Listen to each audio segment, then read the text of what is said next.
I guess the best way to say this is my approach to this is profitability of any business, including franchise businesses, is Welcome to the Zero to Profitable Franchise Podcast, the best place for you to come to figure out the right franchise to buy and how to get and stay profitable.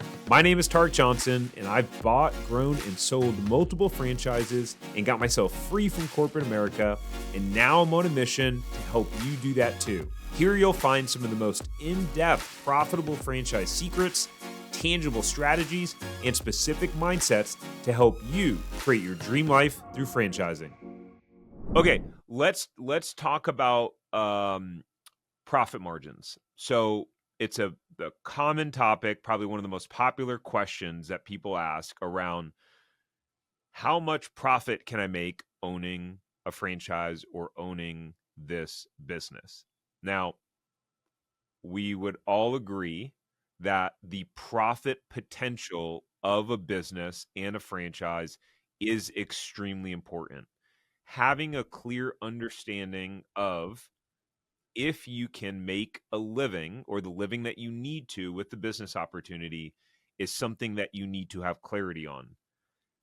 But there is a tremendous amount of complexity in the conversation of profit margins of businesses, how they're measured, and kind of what that looks like overall. So let's kind of dive into how you guys have that conversation, along with what is your best advice for someone looking at buying a franchise to understand the overall profit potential or cash flow potential of what the business is.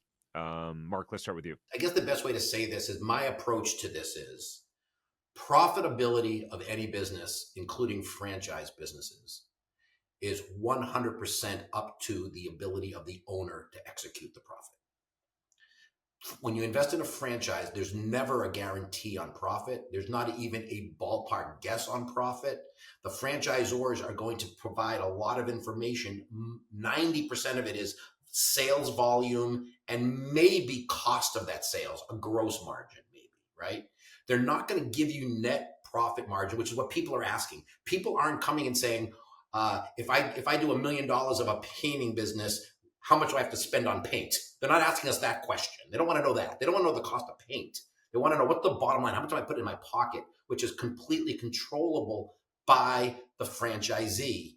And when we're talking to our candidates on the first time and they're asking us that question, I say, I have no idea what the profit is potential. I would say, how good are you? If that'll be the derivative of how successful you're going to be. But what I try to get, on a more serious note, I say there's a process that we're going to go through. And I talk about, first of all, what's most important is that you get involved with really good franchisors who really care about the success of the franchise network. That's one of the advantages of Franchise Empire or really good franchise brokers is we know which brands are even best to be introduced to you. So let's first start at finding out your why are you in business? Then which brands might be best suited to your acumen, your ability, your skill set, and your desires. Once we get there and you start talking to the franchise owner, you're going to get all the financial information that you want in terms of the FDD and how much sales gets done there. Then you're also going to have a lot of an opportunity to talk to as many other franchise owners, we call that call validation, as possible. And when you're talking to a franchise owner who's been running his franchise business for 5 years, I think it's a fair, as part of the question you're talking to them is talk about how much money you make in profitability. Maybe they'll answer it. When I was a franchise owner and people called me to do validations, I wouldn't tell them what my profit was. I would say that's none of your business, what my bottom line profit was. The other part of it is the three of us could own the same ABC painting company. We could all do $1 million worth of sales and our profits are all going to be different. How are we running the business? So I try to get people to understand that you need to know profit, but you're going to ultimately build a business plan and a pro forma that's going to be your roadmap to success. That business plan and pro forma will talk about your profit that you'll have to execute. But honestly, Mr. or Mrs. Candidate, we're not even there yet. You don't know the brand. You don't even know where you are. So please, let's try to get that out of their mind. It's hard to because that's all they're thinking. But if that's all they're thinking now, they're not focusing on the right things. There's going to be plenty of time to learn about the profitability, but it's going to be on your business plan based on the information you gather from franchisees and franchisors, and then you're going to go out and the ability to execute it. Sometimes people don't want to hear it. They want to be told, write the check, go to Tahiti, get your foot massage, and you'll get a 25% bottom line profit. That's not going to be how. It's not going to work that way. So yes, it's important, but we as brokers don't know, as franchisors don't know. The only one who knows the profitability of the business is the person running the business, and that's what you got to get at. And that's actually a very hard thing for people to come to understand. I think that's the biggest obstacle we have, frankly. Yeah. Laura, what's your take on it? Yeah, I agree. And that's what I tell candidates as well. But the other thing I'll add to that is once they receive the FDD that's going to show system-wide past history of performance, right? Financial performance. And they look at that item 19, a lot of times too, I'm directing them back to the membership. I say, hey, have you watched the FDD breakdown in your portal, in your membership portal? There's modules in there to help lay that out for you and explain to you what each section is and tell you exactly what's in that FDD and how to understand it in those different things. And you want to look at the 4 videos that talk directly about the item 19 or the 4 videos that go through the whole thing, but there's a specific video in there that talks about the item 19. So that item 19 is the financial performance of the brand. And the cool thing about it now is most of the brands we work with, this wasn't the case, 12, 15 years ago, almost now, when I started my franchise, but they provide the candidates with a UE workbook, a unit economics workbook. So they're getting actual numbers kind of pre-filled, and then the candidate gets to work backwards based on the numbers that are in there as disclosed expenses, right? From the item 6 and 7, they get to work backwards now and figure out, okay, if these are my expenses and this is roughly my all-in to get started, my initial investment, and these are the expenses I can expect, and I want this bottom line number, what do I have to fill in the in-between here? What do I need to find out? And that goes to what Mark was talking about. Those blanks that are not filled in yet on your unit economic workbook are what you need to get from the franchisees that are already in the system. That's what you're validating. That's what you're going back to, because you need to find out what those numbers are or could be based on what you think your performance would be. And the only way, and what I tell candidates is, you're not going to know how you're going to perform inside the system. You just don't know that. You're not going to know until you actually do it. But the one thing you can do is I recommend you talk to at least 2 or 3 people that are in the bottom, 2 or 3 people that are in the middle, and 2 to 3 people at the top. And you want to find out why they're at the bottom, why they're in the middle, and why they're at the top. And then you want to say, am I just as good as this gal or girl, gal or guy at the bottom? Am I just as good as the girl or guy in the middle? And same at the top. And if you think you're just as good as all of those different categories, then you want to say, good, now I'm going to match myself up against the person that's in that bottom quartile.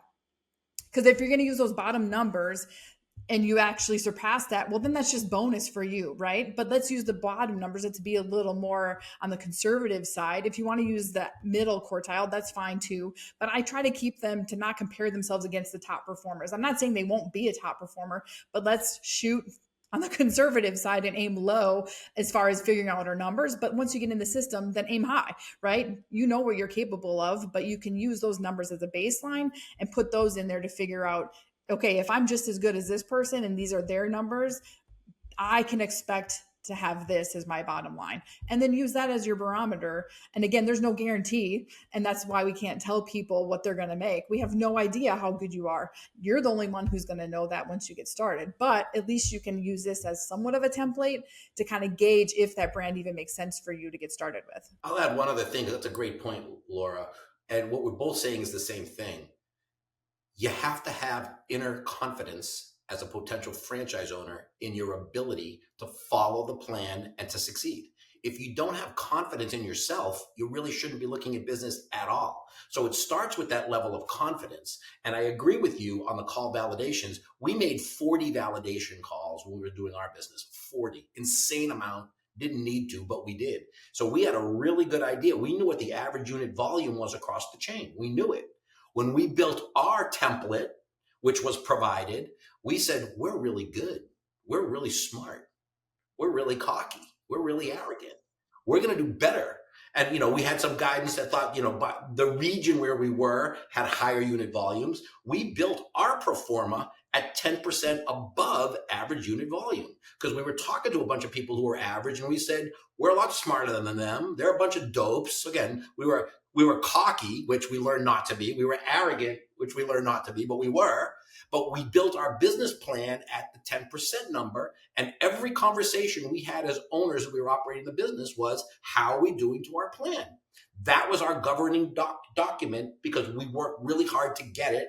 We reverse engineered it and we executed on it. If we got to 8%, well, what do we need to do? So again, you got to work to get that. No one's handing you that, but that's what you have to do. And if you don't have the confidence to succeed, and that's what we're trying to find out in these first few calls, where you going? If you don't believe you can do it, then you can't.